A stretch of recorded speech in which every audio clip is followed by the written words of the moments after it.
Seja como for, o fato é que o Ceará passava por um problema de acesso tardio das crianças à educação. Olha só a situação que era, Guilherme.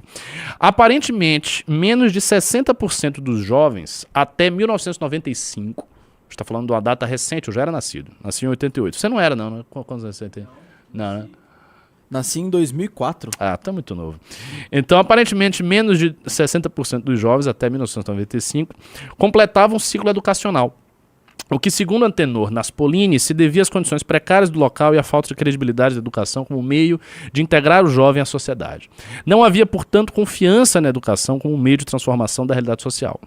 Ao refletirmos sobre o que seria necessário para iniciar um processo de reforma, houve a necessidade de pensar na conscientização da sociedade para a importância da educação. Segundo Antenor Naspolini, um pilar fundamental para que essa convergência ocorresse foi a modernização da gestão pública promovida pelo governo estadual entre os anos de 91 e 94, algo que permitia uma integração maior entre o interesse da sociedade civil e o poder público. Aqui, bom, ele descreve esse processo de alguma maneira, mas eu vou para os dados. Vamos lá. Em percentual, se considerarmos os 5 anos entre 90 e 95, quando as políticas começaram a ser implementadas, houve um aumento de aproximadamente 34% na taxa de matrícula nas escolas públicas. E de 95 a 2000, temos um aumento de 47%. Mas não só isso. O modelo cearense enfatiza a importância do feedback da população e garante certa autonomia às escolas e outras instituições de ensino, dando a elas liberdade para tomar decisões que dizem respeito às suas necessidades locais, sem a necessidade de intervenção direta das entidades governamentais superiores, desde que essas decisões estejam, obviamente, alinhadas às diretrizes e objetivos estabelecidos pelo sistema educacional estadual. Isso eu acho que é um dos pilares que a gente precisa pensar muito bem na parte de educação, que são os efeitos que a autonomia das escolas geram na área de educação. O Ceará ele tem essa particularidade, está aqui sublinhado no fascículo 2 do Livro Amarelo, e é uma coisa que eu acho que a gente tem que estender para todos os estados. Aqui ele cita mais algumas iniciativas, como por exemplo os seminários regionais sobre gestão democrática e municipalização do ensino, espaços de aprendizagem, o Fórum Permanente de Educação de 1996, o Acordo de Cooperação Técnica SEDUC Universidades, Encontro na Justiça da Educação, Pacto Cearense de 97, ou seja, houve nitidamente um esforço por parte do poder público de estabelecer marcos institucionais e legais próprios para tentar elevar o nível da educação do Estado. Por que a gente não pode fazer isso no Brasil inteiro? O que impede que a gente pegue uma experiência exitosa e replique nos outros lugares? É isso que a gente devia estar discutindo. Se a direita tivesse interesse em educação, ela estaria discutindo coisas como estão neste segundo fascículo do Livro Amarelo, que eu acabei de ler para você. Ela estaria montando um planejamento de educação sério, consistente, mas não. O que ela faz? Ao invés de montar esse planejamento, ela fica na internet, enchendo a paciência, e agora vem um PL, que é um bom PL, proibir os celulares na escola, e a deputada Júlia Zanata, e talvez outros deputados bolsonaristas, estão aí em polvorosa, dizendo que, porque não pode, porque aí a doutrinação do esquerdista, do professor vai rolar, e o aluno, oh meu Deus. Vamos lá, falando um pouco sobre doutrinação. Por que essa ideia é um absurdo? Por que essa ideia é um absurdo? Desde antes de 2015, desde lá para sabe quando, sei lá, desde pelo menos 2005 a 2010, que eu ouço a expressão doutrinação ideológica nas escolas e vejo a direita condenando isso aí, né? Surge, na esteira disso, um movimento chamado Movimento Escola Sem Partido, que o MBL, no início da sua trajetória, chegou a apoiar. A gente não apenas apoiou, como lutamos em prol do projeto Escola Sem Partido durante um período. A gente conseguiu protocolar, se eu não me engano, esse projeto em nível municipal em várias cidades, né? A gente fez um trabalho ali de pressão em prol disso aí. Mas a gente percebeu no nosso amadurecimento que esse não era, no fundo, um bom projeto. Que ele tinha várias inconsistências, que a proposta do Miguel Najib era muito problemática sobre diversos aspectos. E também a gente foi percebendo que, por detrás desses projetos, de quase todos os projetos que a direita fez, o que havia era, assim que o Bolsonaro chegou, uma capitulação perante o bolsonarismo e perante aquele culto a Bolsonaro e tal. E o culto ao Olavo de Carvalho, né, que também existia. Então a gente abandonou esse barco. E eu acho que foi um grande acerto do MBL ter abandonado esse barco. Por quê? Vamos lá. Isso quer dizer que não existe nas escolas nenhuma doutrinação de esquerda? O que se chama de doutrinação de esquerda na escola? Né? Vou falar da minha experiência, tanto como estudante quanto como professor. Quando você vai a uma sala de aula e você está numa aula de química, de física, de matemática, o espaço para o professor especular sobre assuntos contemporâneos é muito pequeno. Porque ele tem um conteúdo, que é um conteúdo adstrito, um conteúdo de ciências naturais ou de ciências formais, que ele precisa passar ali. E a aula dele consiste em passar aquele conteúdo. Então, assim, não importa muito como é que está o PT, ou o que aconteceu na Síria, ou qual é a posição do imperialismo norte-americano, a questão palestina, ou o que aconteceu no impeachment, numa aula de biologia, de matemática ou de física. São assuntos que não são assuntos de humanidades. Eles não dizem respeito à ação humana no mundo, à organização da sociedade, os valores humanos, o funcionamento da politeia, o funcionamento do Estado. Não tem nada a ver. São assuntos de ciências naturais. Então, não há muito espaço para o professor colocar os seus valores nisso aí, porque são ciências que, como eu falei, elas não dialogam com esse aspecto valorativo da vida humana. Eles funcionam de maneira diferente. Claro, o professor de biológicas ou de matemática, ele pode parar a aula e comentar algum assunto da política que ele queira? Pode. Evidentemente ele pode fazer isso e muitos professores fazem isso. Mas quando você vai para humanidades, a coisa funciona de maneira diferente. Não existem fronteiras tão claras assim entre os valores daquele que tem o conhecimento e o transmite e o próprio assunto, o teor daquilo ali. Então, por exemplo, um professor de história pode ser um cara que faça uma crítica a certos valores medievais, ou que apresente a Idade Média de uma maneira um tanto quanto anticlerical, e ser, no entanto, um bom historiador? É possível fazer isso? Lógico que é possível. Houve vários grandes historiadores ao longo de, enfim, todas as épocas que eram anticlericais, e eram até medievalistas. Um professor pode, em história contemporânea, o cara está falando de Brasil, dar uma ênfase muito grande em 1964 e no regime militar, e falar das agruras pelas quais a esquerda passou durante o regime, falar do regime? Ele pode fazer isso? Pode. Ele pode, numa aula contemporânea, se ele for um professor mais conservador, abordar mais fundo e mais criticamente a Revolução Soviética e os seus impasses? Não pode fazer isso? Claro que ele pode. Porque isso está dentro de história.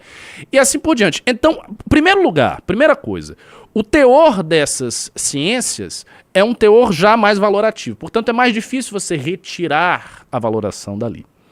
As fronteiras entre discurso científico e discurso valorativo são fronteiras porosas. Não é tão estanque quanto parece. Em segundo lugar, os professores costumam trazer o assunto para questões contemporâneas. Eles fazem isso normalmente, sejam professores de esquerda, sejam professores de direita. Aí alguém pode perguntar, mas beleza, então quer dizer que não existe nenhum problema? Não há nenhum problema nas escolas? Claro que há. Se você tem 99,9% de professores da área de humanas que são pessoas de esquerda, que têm convicções de esquerda, naturalmente, quando eles forem expressar suas opiniões sobre assuntos contemporâneos, quando eles forem ministrar suas aulas sobre determinados assuntos em que haja uma influência política, essa influência será enviesada para a esquerda, porque eles são pessoas de esquerda. Resolve o problema ter um projeto como Escola Sem Partido? A meu ver, não. Resolve o problema você deixar todos os estudantes com o celular na mão para que eles fiquem lá gravando o professor e denunciando o professor? Claro que não. Primeiro porque o projeto em si é muito engessado, como eu falei. Esse é um projeto engessado Se ele fosse aplicado e se fosse perseguido, eu acho que a sala de aula viraria um verdadeiro ambiente persecutório de alunos tentando gravar os professores. E segundo lugar, e razão mais importante de todas, e eu disse isso aqui num outro tweet, tá? Aqui no Twitter, eu disse isso no outro tweet. Os alunos que estão com celular nas escolas públicas ou privadas, eles não estão, via de regra, preocupados com doutrinação de professor nenhum. Eles estão com o celular jogando. Eles estão com o celular olhando o WhatsApp. Eles estão com o celular transmitindo vídeo de pornografia.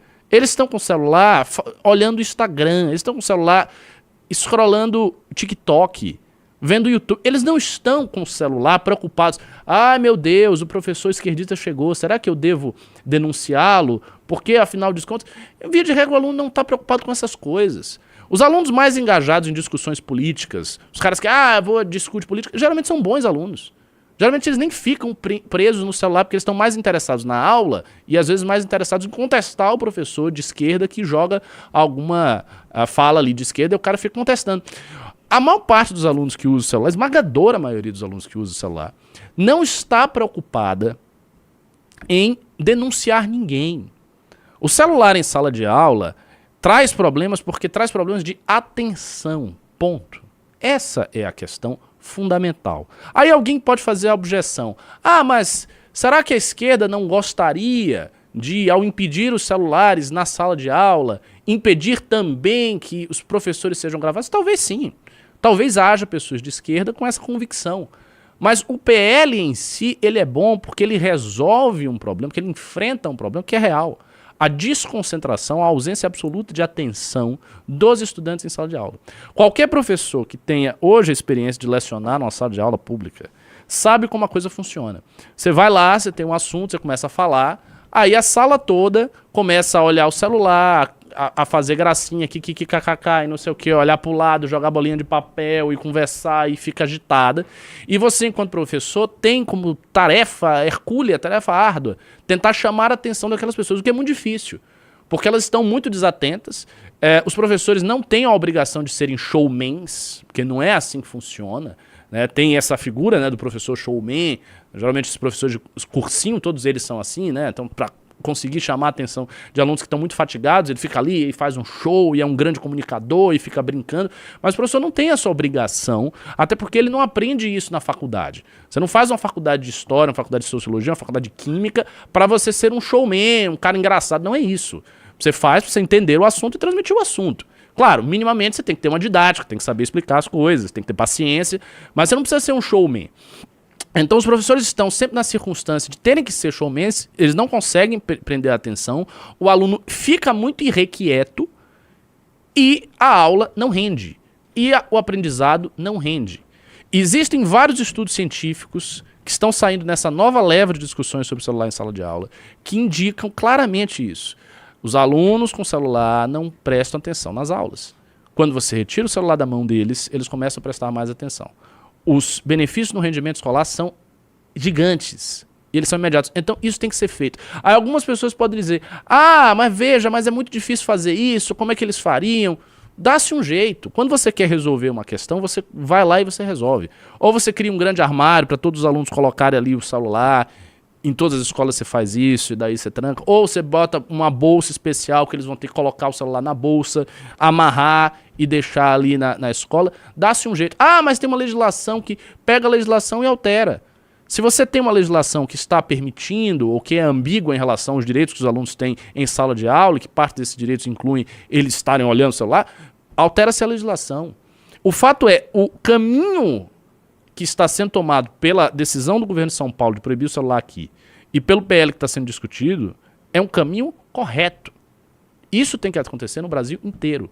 Aluno não tem que ter o celular na mão. Isso vai melhorar a educação brasileira. E aí fica essa direita que, como eu falei, governou o Brasil por 4 anos, não fez absolutamente nada na educação, colocou vários ministros incompetentes e desastrosos, entre os quais um mentiroso, que foi um cara que forjou currículo. Essa direita que ficou 4 anos fazendo isso, vai lá e fica aí atrapalhando um PL benéfico. Então percebam qual é a diferença do que nós estamos fazendo aqui no MBL do que esses caras estão fazendo aí. Do que nós estamos fazendo no Partido Missão do que esses caras estão fazendo. Não há comparação. Não há comparação. Eu queria aqui ler mais um trechinho da parte de educação do Livro Amarelo, para incentivar vocês a que vocês entrem e subscrevam o livro. Como eu disse, a gente vai estar lançando o 4º fascículo, muito provavelmente a gente vai lançar o 4º fascículo no início do próximo ano, não vai demorar muito, os grupos já estão se acertando para colocar os seus temas, os temas que eles querem explorar, entregar esses temas para a Nacional, e daí a Nacional discutir esses temas internamente e retorná-los aos grupos, que, portanto, começam a fazer a pesquisa em cima de temas acordados, entre a Nacional e entre os coordenadores. Esse é o plano, né, que a gente tem. E esse fascículo ele deve sair rápido. Eu acho que ele deve sair coisa de março, fevereiro do próximo ano, início já do próximo ano. Mas não fica esperando o fascículo chegar para assinar. Já assina, já nos ajuda, a gente tem que pagar coletor, nós temos despesas chegam em cima da gente o tempo todo, né, e a gente tem que fazer a coisa girar, nós temos que fazer esse trabalho girar. Como é que funciona a escola? Você fica sentado numa sala de aula com um monte de gente fazendo barulho e com um professor dando um monte de conteúdo que você decora. Essa é a verdade.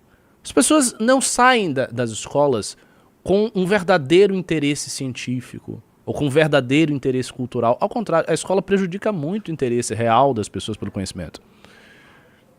Eu lembro que quando eu era estudante, eu parei de copiar na 6ª série. Na 6ª série eu parei de copiar, porque eu sentia que aquilo ali não servia pra nada. Não gostava daquilo ali. Porque, sabe, me parecia muito artificial, não era uma coisa, sabe, vital. O que é importante na escola, de verdade, não é transmitir um monte de conhecimento, um volume de conhecimento sobre vários assuntos que você vai depois esquecer.